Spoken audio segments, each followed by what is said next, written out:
We have a few more songs. Quite a bit of songs we got to talk about now. As many as the album. Yeah, Yeah, well, actually, more more than than the the album. It's 11 more than the songs. album. I'll tell you all the songs, and just like the My Generation review, you guys will just give your brief thoughts on as a whole, and we'll get to our top 5 and score. But the songs are The Seeker, Here for More, Heaven and Hell, I Don't Even Know Myself, Let's See Action, When I Was a Boy, Join Together, Baby Don't You Do It, Relay, Wasp Man, and Water. What do we think about these 11 songs? Yeah, it's hard to talk about these songs 'cause I just heard them right before we did the review. Never heard them before, so I don't remember a lot about them. So, uh, the Secret I thought was a nice rock song. I thought actually felt like it fit in with the album. Actually, I was like, oh, this is like almost a song that could have been on the album. I did find it funny they were name dropping. Like it said something like I talked to the Beatles, I talked to O'Leary, what's his name, and I was like, oh, that's funny. He's like name dropping in the song, but yeah, I thought that was actually a pretty good song overall. Here for More, Heaven and Hell, I thought were okay. I can't remember much about them except for Heaven and Hell. I was like Black Sabbath. Like, what is this? Like, how do you make a song Heaven and Hell? It's like that's a Black Sabbath trademark. um, I don't even know myself actually really like that song. Starts with the harmonica. There's this interesting middle part that comes in a couple times. I say middle, I don't know what to call it, bridge part, where it kind of totally changes up the song. It's acoustic guitar and like a piano and some kind of this kind of what do you call it? I don't mind if you try once in a while. Yeah, it turns into like a different like a song all folksy of a sudden. country sounding Yes, song. turns into a folksy country song all of a sudden, and it's like someone's got some kind of rhythmic, I don't know. It's really cool. I actually really like that when it jumps into like this, yeah, that bridge part, whatever, and it goes back to the regular part. It was pretty cool. Let's see, action. I thought was okay. It was a little screamy. I thought he was like a little screaming too much, maybe. When I was a boy, I don't remember much about that song. I thought it was okay, is what I put down. Joined Together, I thought was really good. I thought it was very catchy. One of the catchiest songs on these singles, whatever. Yeah, Baby Don't You Do It, I liked quite a bit too. I thought really good guitar playing, drumming, and bass, all really great on this song. Sound really good. Relay to me was like the heaviest rock song on these singles. When I was listening to all these songs together, so I like that. It was kind of heavy on the guitar. Waspman was definitely the worst one. That was so annoying. I don't know what it was. It was like Batman, but really bad, like Waspman. And then there's like all this buzzing sounds because it's a wasp. I was like, is this like a bad superhero knockoff that didn't work out? Like he only had one episode and he got canceled. Like, what is Waspman? But anyways, Water was okay. I like he really likes water. He keeps talking about water. And then one time I think he talks about someone's daughter. Thought that was interesting. The rhyming with water and daughter, but he talks all about needing water. Water's good. It's good for life. But yeah, I thought that was interesting. Anyways, that was my brief thoughts on everything. Okay, The Seeker, definitely the best song of the singles. I wish this was actually on the album. You'd have put this on the album instead of going mobile or Loving for Keeping, then this might actually be my favorite album. Because I really think The Seeker should have been on at least an album because it's kind of one of their big songs. The guitar riff is iconic, and I love the part where it's like, I went and asked Bob Dylan, I went and asked the Beatles. Yeah, I love that part.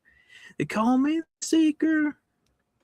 I really like that song. Here for More was pretty good. I liked that one.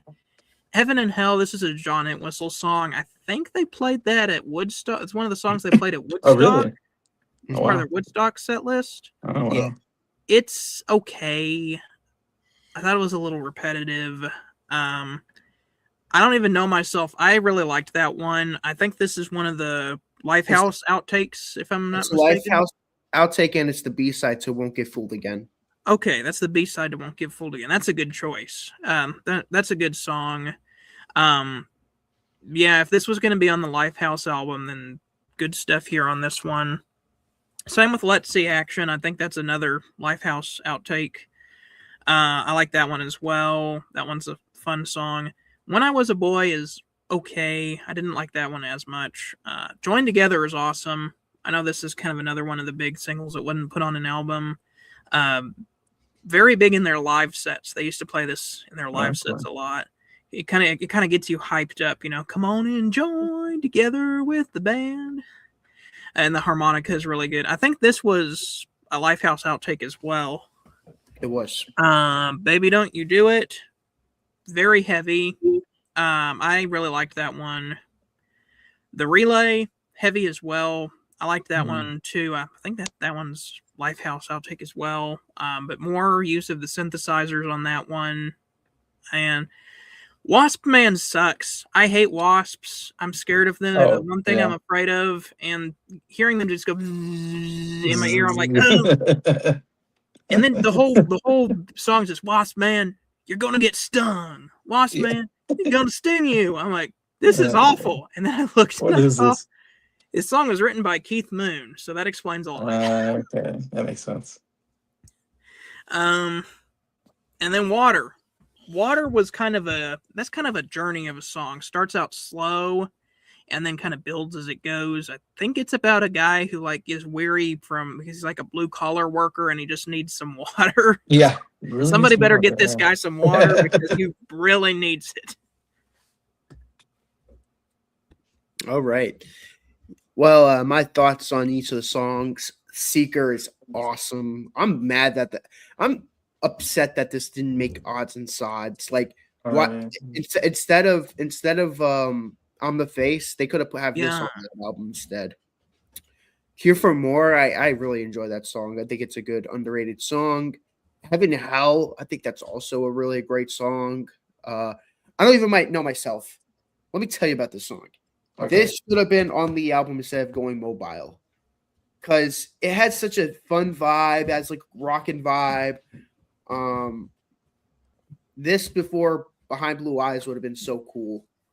And I love the part where it's like, I don't mind if you try once in a while. Great song. And a great B-side choice. Like, if you would have had the full Won't Get Fooled Again song, I would get this single. I would buy the single just for that 1-2 punch. But nope, they had to edit it down. So no, I won't buy it. Let's See Action is before Freebird and Bohemian Rhapsody broke the barrier for long lengths on a single. Yeah. Let's See Action is awesome. I do like the Hoover. I mean, I do like the Pete Townsend version on Who Came First better. I don't know why. I've always preferred his version of it. When I Was a Boy, I really enjoy. I think it's underrated. Join Together. Another song that should have been on the album. On the Who's Next album. Really, really good. Baby Don't You Do It, which isn't original. It's a cover. A really good cover at that. I heard the Small Faces version of it too. They do a good version of it too. So it's like a kind of like a bluesy cover, but it doesn't sound bluesy, the Who version. Like they make it into an actual like rock song, which I think is really well. Now for the next two songs, Relay and Wasp Man. I'm gonna be honest, I don't like either of these two songs. I don't care for either of these two songs. I think it's an A side and a B side as well. So I'm like, you're getting like a really lousy single. In this one, you get a really like, yeah, it's a single. Relay and Wasp Man. I'm like, you get a really obnoxious A side and a really obnoxious B side. I'm like, unless I plan on collecting every single from the Who, I would never come close to touching this single. I don't like either of these songs. What song do I prefer? Honestly, I don't even like any. I don't like. If either of these songs were on the Who's Next album, I would take out the trash can for both of them. I didn't like these. Water, though, the complete opposite. I love Water.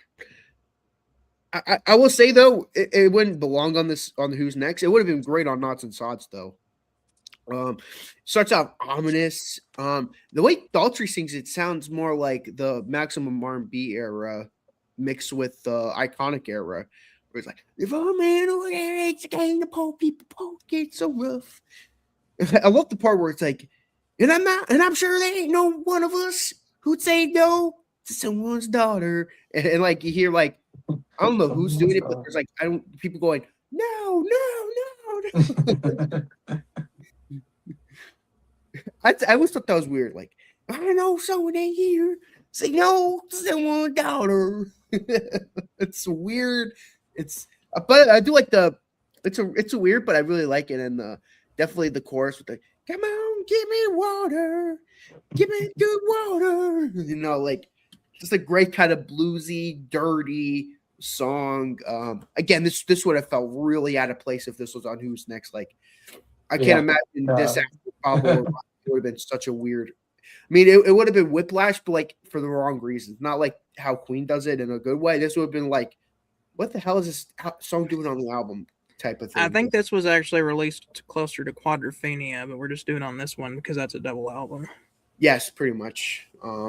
Even then, like this wouldn't fit on Quadrophenia either. Like this is like a song. It's a weird song, but anyways, what a great song! Very underrated song. I like the live version on the Who's Next. Like, I own the Who's Next like bonus track version, and it's like an 8-minute live version of the song.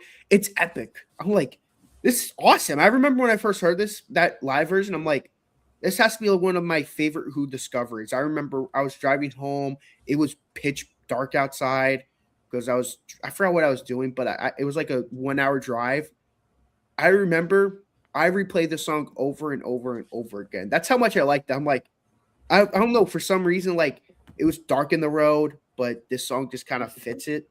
I don't know. But great song. But yeah, I really enjoyed it.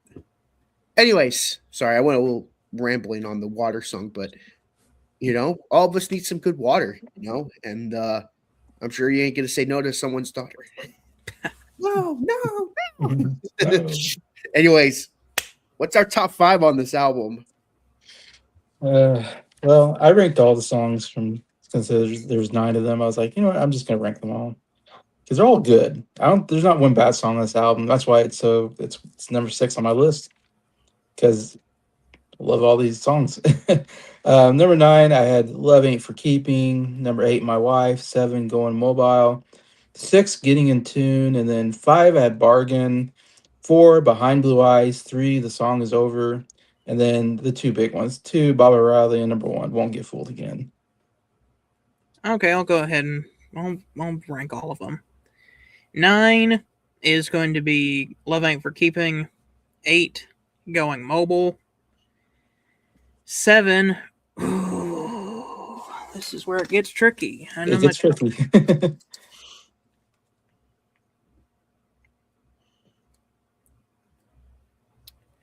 Shoot.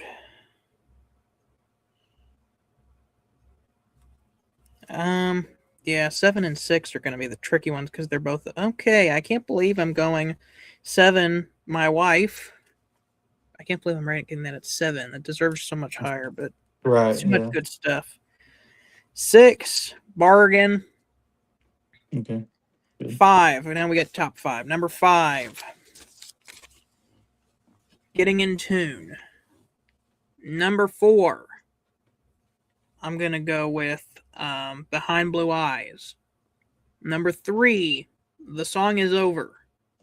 Number 2, Baba O'Reilly. And number 1, Won't Get Fooled Again. I think that was my same top 4. All right, with you. Okay. My number 9, I'm gonna go with Going Mobile. So that's where we'll differ on the least favorite aspect. Number 8, now this to me, this is when it gets hard because I really like Love Ain't for Keeping, and I do not want that to be number 8. Number 8, though, I hate to put this so dang low, but I'm gonna go. It's such a stacked album too. I gotta go with Bargain. It sucks because I love that song so much. Number 7, Loving for Keeping. Number 6 did make my top 5, and I hate that it didn't. Getting in Tune. Yeah. Number 5, Behind Blue Eyes. Number 4, Won't Get Fooled Again. Number 3, My Wife. I love that song so much. Wow, number 3. I love that song. You know I'm an Entwistle guy. You know I I'm an know. Entwistle Yeah, guy. you're an Entwistle. Knox. Number 2, I'm gonna go with "This Song Is Over." And my Ranger bias, I'm going number 1, Bob O'Reilly. O'Reilly. All right. Yeah. Good choice. Yes. That's a And good one. well, I'm just gonna let me do Do something. we even Let have me do to something. Do we have to? Yeah. score?